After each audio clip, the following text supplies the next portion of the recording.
E aí, tá? Você descobre, tem esse problema, começa a fazer terapia. E aí, o que você acha que muda na sua vida pra valer assim mesmo? Daí o auge da minha... Rebeldia? Da minha rebeldia foi com 17 anos. Com 16 para 17 anos. Daí eu joguei tudo pro alto, assim. Eu estudava no Bandeirantes, que é um colégio muito rígido. Bom, que exigia bastante, mas eu ia de mal a pior. Eu sempre tava... Daí eu deixei de ser a melhor aluna para ser uma das piores alunas. E assim, aí eu comecei a fumar maconha, comecei a vida louca. A fumar, a beber, a andar com algumas pessoas que também estavam na minha vibe ali do momento, que também não queriam saber de estudar, não queriam saber de nada.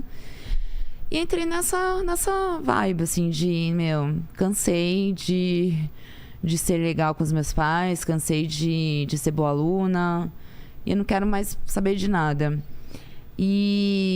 Mas assim, eu ainda tinha depressão. Aí eu lutava dentro de mim. Era entre a depressão, entre as minhas... Era os altos e baixos. Euforia.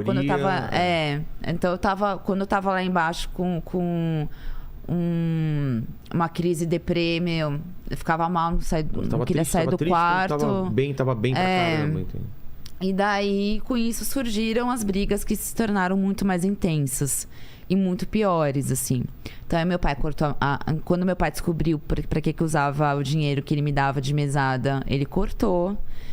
E ele cortou tudo que eu tinha, assim, tipo, dos privilégios de uma adolescente de classe média. Entendi. Então, ele cortou os presentes, assim, se eu quisesse alguma coisa. Meu pai nunca falou não pra bens materiais, assim, quero um tênis que tá na moda.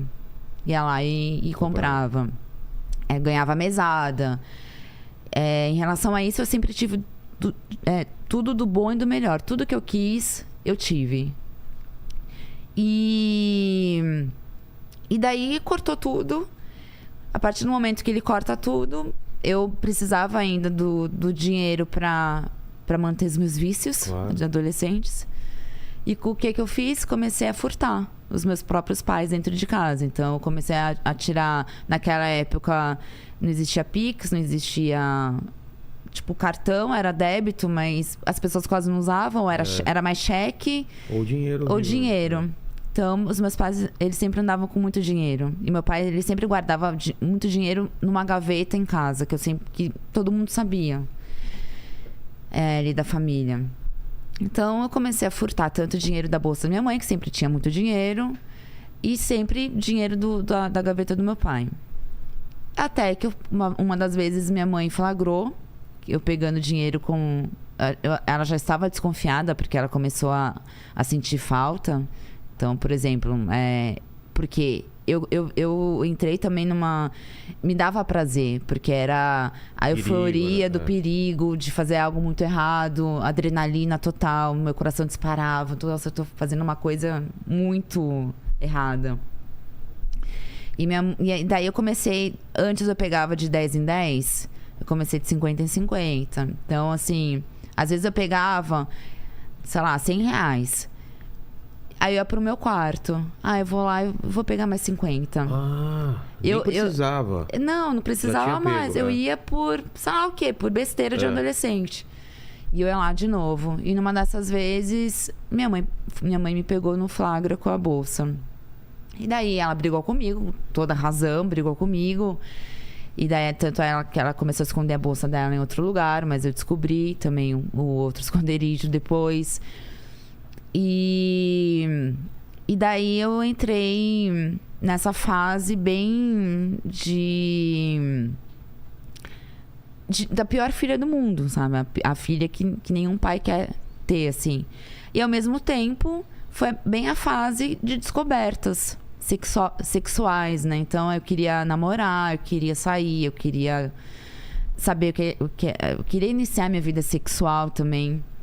E os meus pais eles eram muito Eles tiveram uma criação muito mente fechada, Sim, sim. né? Assim, o meu pai foi o primeiro namorado da minha mãe, de Sorocaba, interior. É outra geração. De uma época que no namoro eles só podiam ficar de mãos dadas, porque os pais tinham que estar presentes meu pai ali me na conta as mesmas sala. histórias também. Então, Quando saía, tinha que levar o irmão junto. esse era o namoro deles. E daí chegou Raquel, escorpiana, querendo Fala, fazer não é assim, acontecer. E as brigas começaram. E meu primeiro namoradinho foi nessa época. Eu conheci ele no bate-papo do UOL. Nossa, agora Bate-papo viajei UOL. no tempo mesmo. É. Quantos anos você tinha nessa época? Eu tava com 15 anos. Sala de bate-papo da UOL. Né? Que eu ficava horas no bate-papo. Internet de escada, né? É. E daí, esse meu primeiro namoradinho, ele era office boy. Tá. E quando meu pai descobriu, e daí ele foi, eu contei pros meus pais que era o primeiro namorado, eles entenderam da maneira deles. Um dia, no domingo, minha mãe fez almoço pra conhecer esse meu namoradinho e tal. E quando meu pai perguntou pra ele a profissão, porque meu pai tinha me perguntado já, o que ele faz? Só que eu falei pra ele que ele estudava, tá. né? Que ele estudava, tal, porque eu sabia que meu pai já não ia aceitar. Porque pro meu pai era assim, na cabeça dele, o homem, ele tinha que...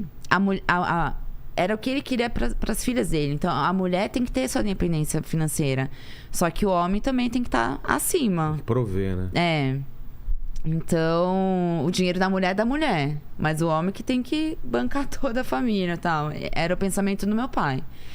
Quando meu pai descobriu que o menino era office boy, ele deu um show. No ele almoço. falou, eu não pago bandeirantes pra você namorar um office boy. Eu não faço isso e aquilo. E jogava tudo na cara. Isso que era ruim, porque meu pai, ele jogava na cara. Eu faço isso, ele fazia, ele jogava na cara. Eu faço isso pra você e você vem aqui com um office boy. Que ele nunca vai poder te dar nada. Nunca vai poder, né, te dar uma vida digna, não sei o quê. E eu comecei a brigar com meu pai. Porque eu gostava muito, era primeiro namoradinho, gostava muito dele e tal. E comecei a brigar muito, assim, com meu pai. Defendendo meu namorado, na época. E as brigas começaram a ficar cada vez mais intensas, piorando cada vez mais.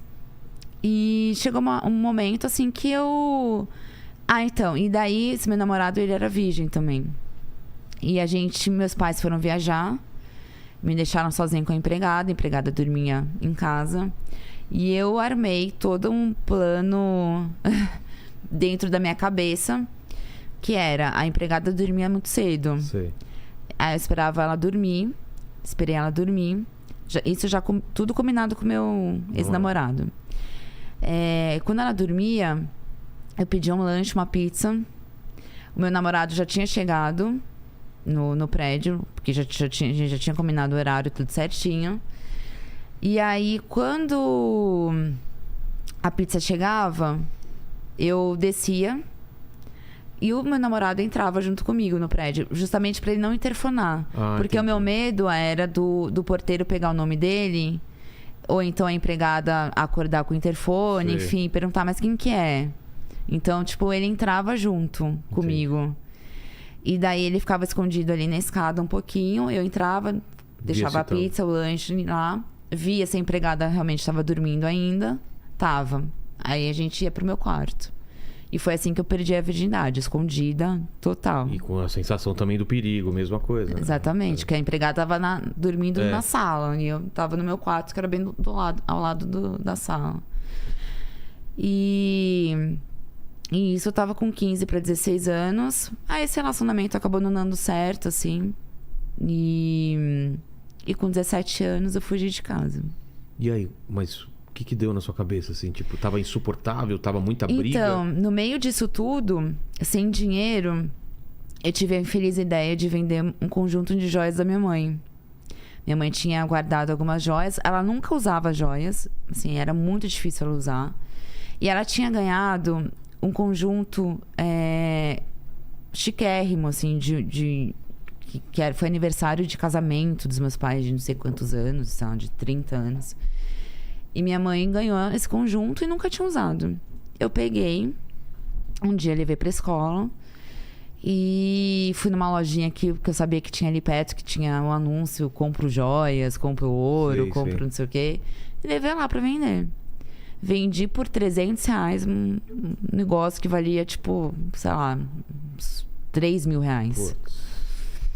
E vendi. Só que pra mim, R$300, eu saí da loja me achando a milionária. Porque, assim, eu tava sem dinheiro, louca pra comprar Sem as besteiras, nada, vícios. Eu falei, bom, e fiz isso. E daí, alguns dias depois, no sábado, minha mãe tinha um casamento lá da filha de uma amiga dela. E ela tava se arrumando e foi atrás dessa bendita joia que eu tinha vendido. Que nunca usava e resolveu usar bem na semana que eu tinha vendido. E daí me fudeu, assim. Eu tava no meu quarto, comecei a ouvir, chamar meu pai: você não viu o conjunto que você me deu? Não sei o que, não sei o que. Tinha certeza que tava aqui junto com as outras. E comecei a ouvir. E aí ela foi no meu quarto, perguntou pra mim, eu paguei de louca. Eu falei, não, paguei de louca total. E daí ela falou, bom, eu vou perguntar pra Mara, que era a empregada. Vou perguntar pra Mara, então, segunda-feira. Se não foi você, foi ela. Putz. E eu comecei a me sentir culpada. Eu falei, a Mara não pode ser mandada embora, por causa disso, sabe? Mas mesmo assim, eu não tinha coragem de contar e fiquei quieta. Mas todo crime existem as provas. Não existe crime perfeito. Não existe crime perfeito.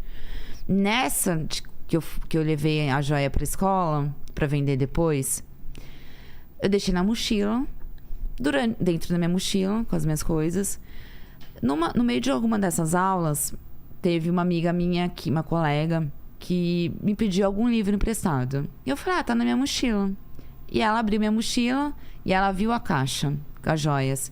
E tava a marca, assim, a caixa chamava muita atenção, porque tava o nome da marca escrito, então já chamava atenção só pela caixa. E a minha amiga pegou nas mãos, né?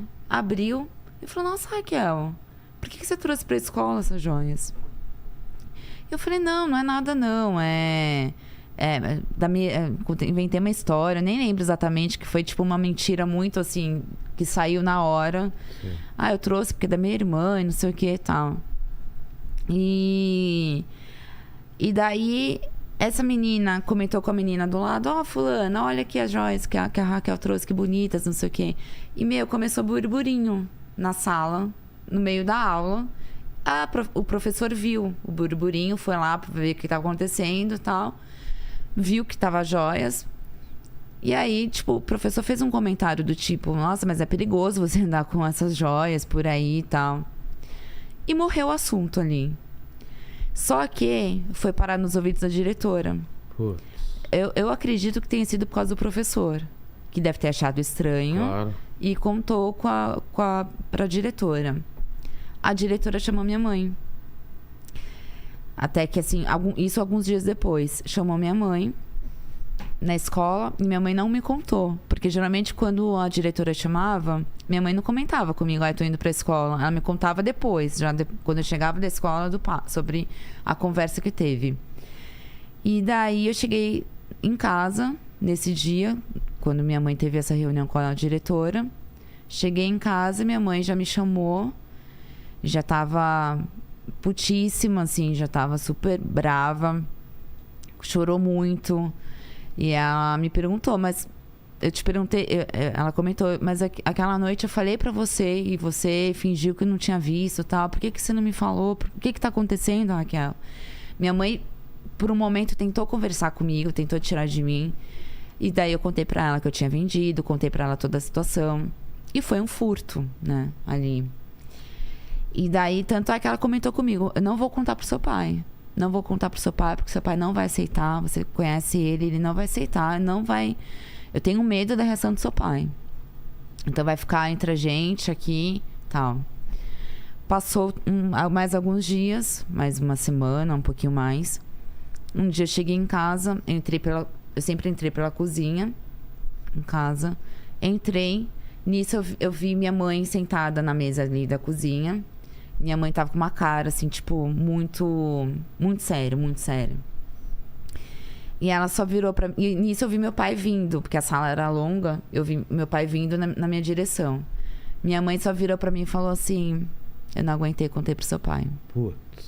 Aí meu pai veio já, ele me pegou dos cabelos, me levou pra sala, me jogou no sofá.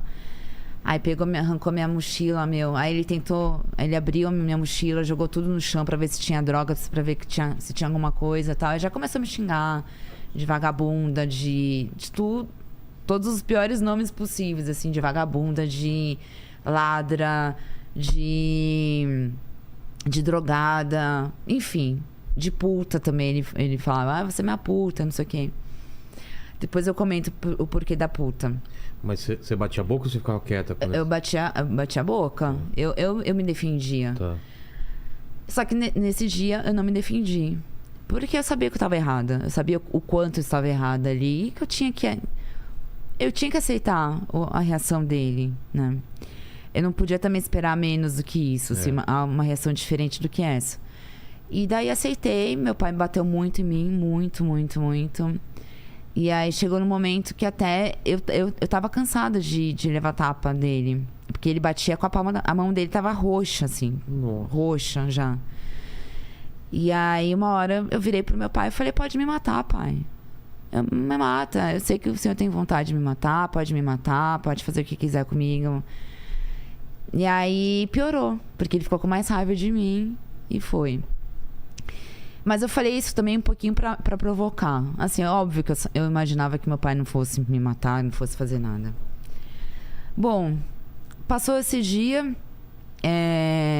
Meu pai me bateu em vários outros momentos, assim. Ele descontou, acho que tudo que ele guardava, todas as vontades que ele teve vontade de bater em mim, que ele não deixou de bater, ele aproveitou nesse dia, descontou. E a partir daí eu comecei a ser tratada como uma visita. Uma visita. Uma estranha, hein, cara? Uma visita. Então, meus pais, eles começaram a trancar o quarto deles. Eu só tinha acesso ao meu quarto, ao banheiro, à sala e à cozinha, só. O resto dos cômodos, eles trancavam tudo. Na hora, quando chegava a noite, eles trancavam as portas do apartamento, da cozinha, da sala, né? E escondiam as chaves, levavam as chaves com eles pro quarto. Então, se eu quisesse sair à noite, eu não conseguia. E, assim, eles começaram a me tratar realmente ali como a pior... como realmente uma bandida, né? Assim, uma meliante total.